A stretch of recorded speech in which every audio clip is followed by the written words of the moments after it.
Hello, this is Dr. Mercola, and today we're here with another Facebook question and answer session. And our first question today is from Kay Hickman from Austin, Texas. And Austin is definitely one of my favorite towns, along with Boulder and Portland, Oregon. And it's just really full of a lot of people who are really interested and passionate about taking good care of their health. And her question today is, I drink a full blender full of fruits and veggies every day, and I use a Vitamixer and get all the fiber. Of what benefit would it be to me to juice instead of using all of the fruits and vegetables? And also, what juicer is the best without spending a couple $1,000s?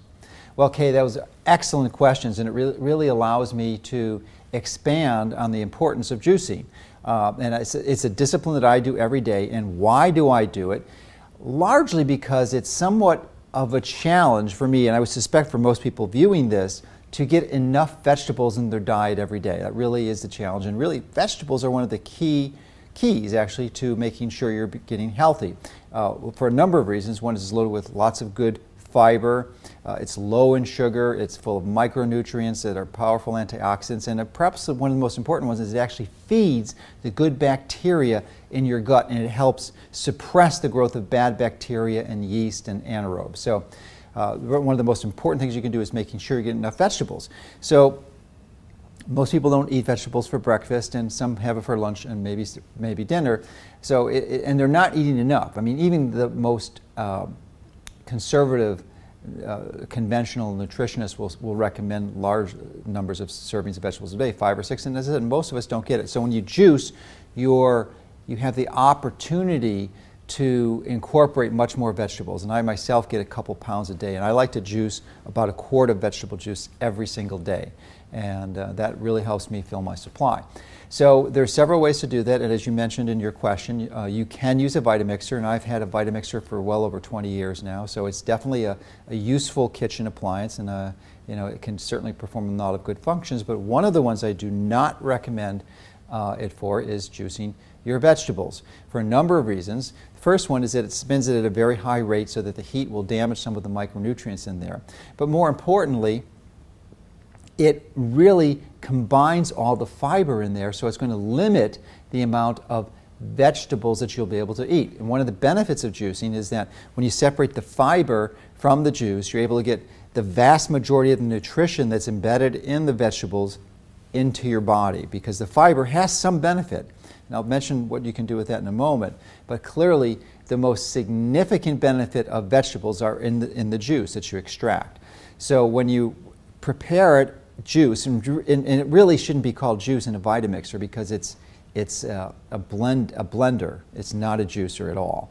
And so you're going to limit the amount of juice you're going to be able to drink, and it really doesn't taste that good for the most part unless you throw in fruit. And many people, and I would imagine even yourself, are doing that because otherwise vegetable pulp blended like that isn't going to be very palatable. And you clearly do not want to throw in juice or fruits when you juice. There's only one exception to that would be the very low fructose fruits, and the two that qualify for there are lemons and limes. And I use 1 full lime in my vegetable juice every day.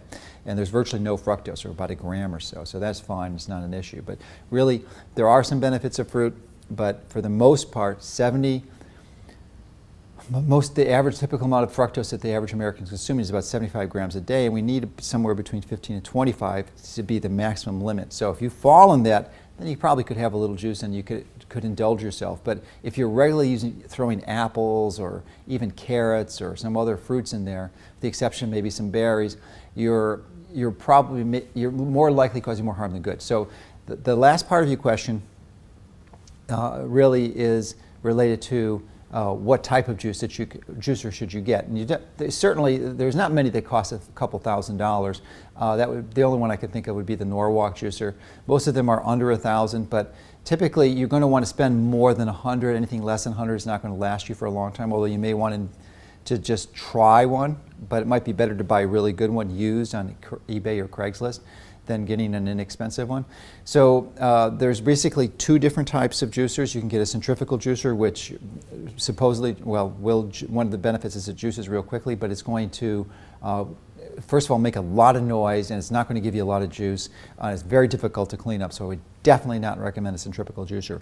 I would get either a single or a twin gear juicer, which has the benefit of revolving it revolves very slow speed, so it's not going to create a lot of heat when you juice the vegetables. And additionally, it's relatively easy to keep up, and it's very quiet, so you're not going to wake up your whole house if you happen to be juicing in the morning. So typically the range on these is probably high 200s to $500, depending on the quality and the brand. We do sell one on our site if you're interested, but there clearly are a number of other good ones. So those are the approaches and my views on juicing. If you're not juicing already, I would strongly encourage you. Again, it's the key to getting lots of vegetables into your diet, and vegetables are one of the crucial elements if you're going to improve the gut flora, and the gut flora is really, in my view, one of the prime ways you maintain your optimal health. So hopefully this information will help you and your family take better control.